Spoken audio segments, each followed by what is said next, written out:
Welcome to Fertility Friendly Food, the podcast. My name is Stephanie Vlakis and I'm an expert certified fertility dietitian and nutritionist and founder of the Dietologist, a multiple award-winning virtual fertility and pregnancy nutrition clinic serving thousands from around the world, and of course, the host of this pod, Fertility Friendly Food.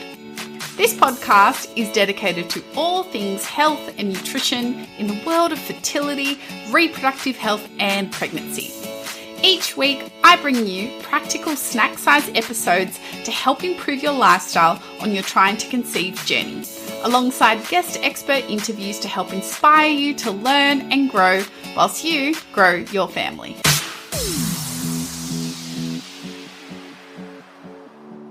Welcome back to the podcast. Today's episode, I am answering a frequently asked question about undergoing fertility treatments like IVF and egg freezing. Do IVF medications cause weight gain? Let's unpack the science and some of my perspectives as a seasoned fertility dietitian. Just before we do though, let's answer a question from our community. If you would like to submit a listener question to the podcast, please take 30 seconds, fill in the question form that is always linked in the show notes for you. We absolutely love receiving your questions and answering them. This week, we have a question from a listener, and the question is it okay to have a day off and eat whatever you like when preparing for IVF? I'm currently 10 weeks out before starting injections. This is a great question, and I think what's important to remember is when it comes to fertility, we're talking about overall dietary pattern. We're not talking about doing 100% of the time, because we're not robots. We're humans, and humans get pregnant. And last I checked, robots don't get pregnant. So I think what is most important is that if you are eating a well-balanced diet full of fruits and vegetables and lean meats and grains and nuts and seeds and lots of healthy fats and seafood and all that stuff that we've talked about on the podcast, if you're doing that most of the time, if you go out and eat a burger and chips, once every few weeks, it is not going to have a significantly negative impact on your fertility.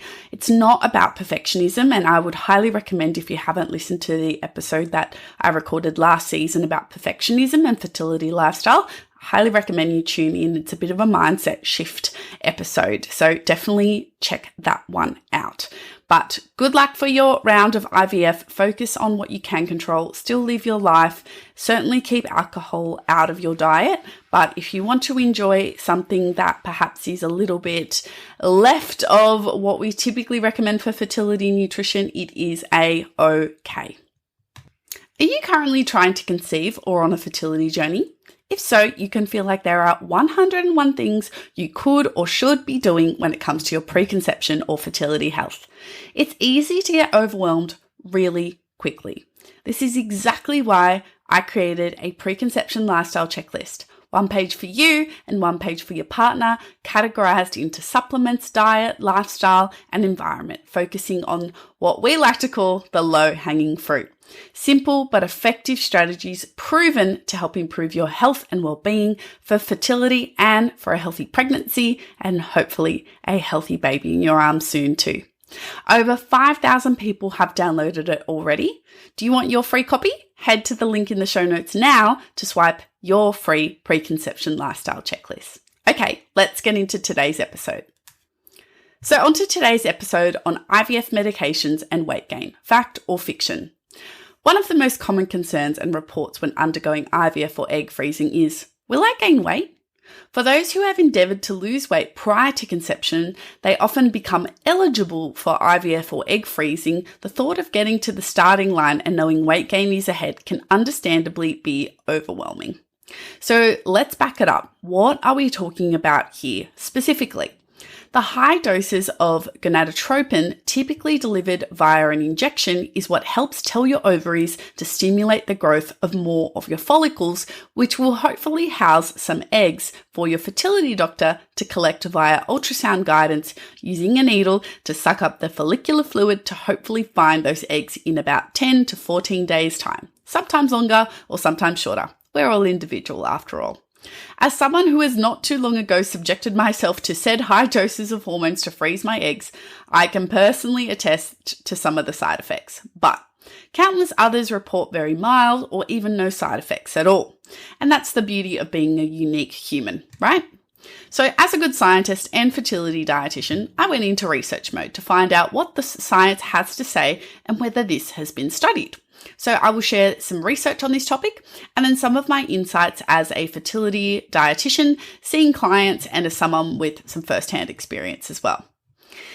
Well, in 2021, a research article was published on this topic. It followed 358 women undergoing controlled ovarian stimulation protocols, and they looked at not only their body weight before and after stimulation, but they also looked at a questionnaire focusing on anxiety and binge eating too.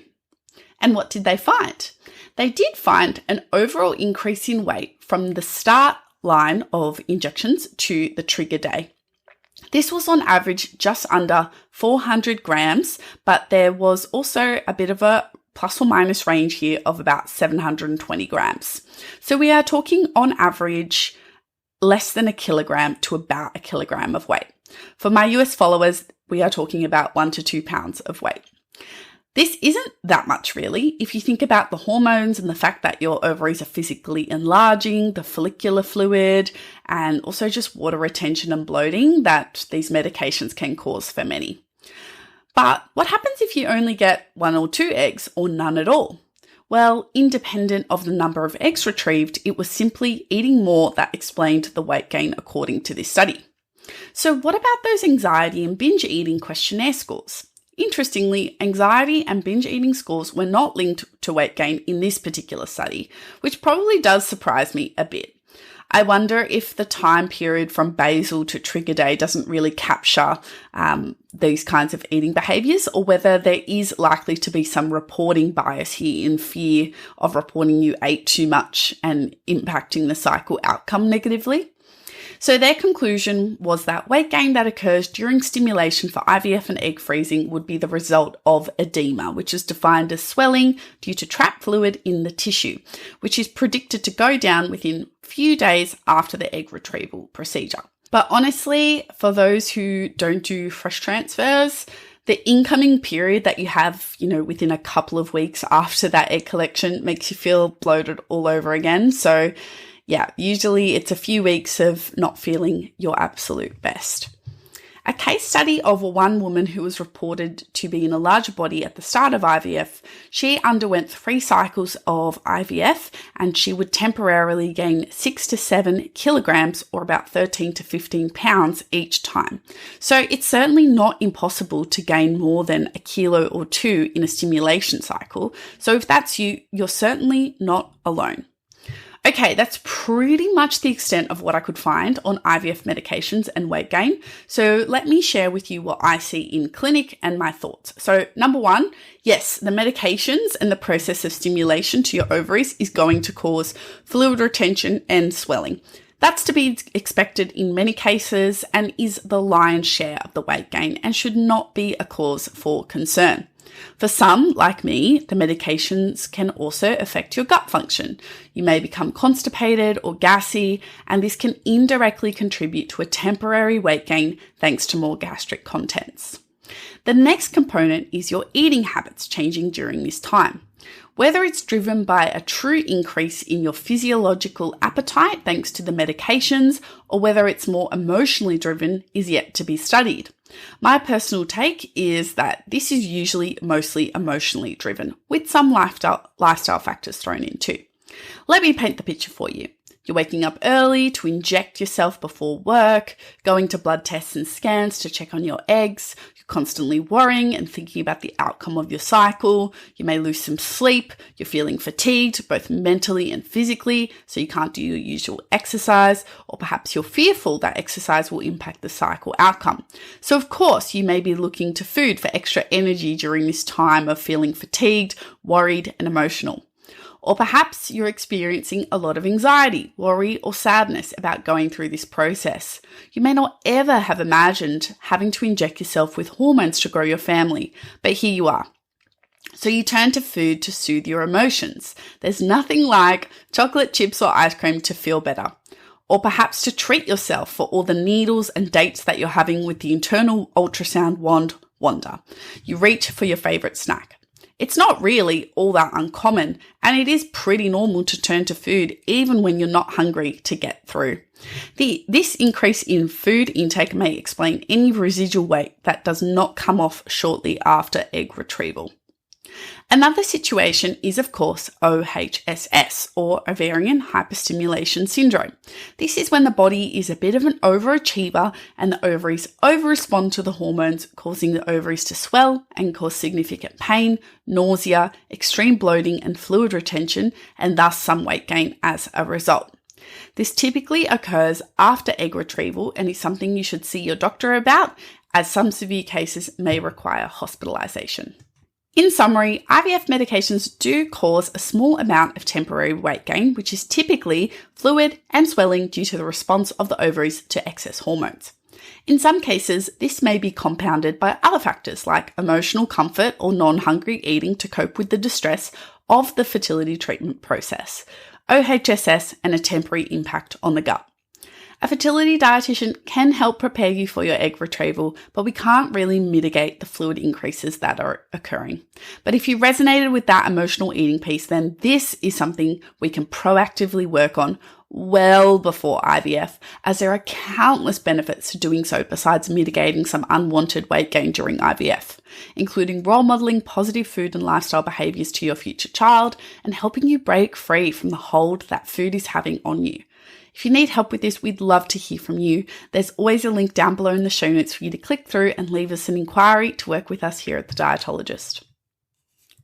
Hey, are you currently trying to conceive or on a fertility journey? If so, you can feel like there are 101 things you could or should be doing when it comes to your preconception or fertility health. It's easy to get overwhelmed really quickly. This is exactly why I created a preconception lifestyle checklist.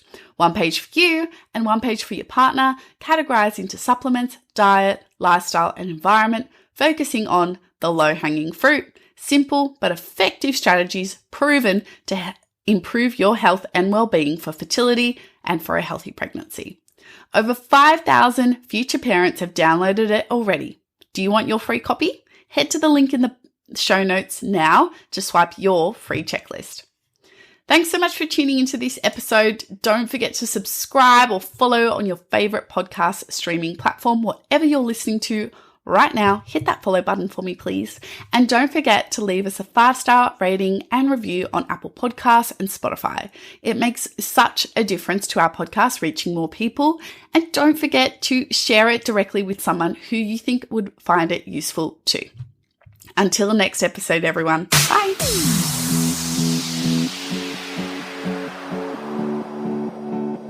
Fertility Friendly Food, the podcast, acknowledges the traditional owners of country throughout Australia and recognises the continuing connections to lands, waters and community. We pay our respects to First Nation cultures and to the elders past, present and emerging, and extend that respect to all First Nations people tuning in today. This podcast is recorded on the land of the Gadigal people of the Eora Nation.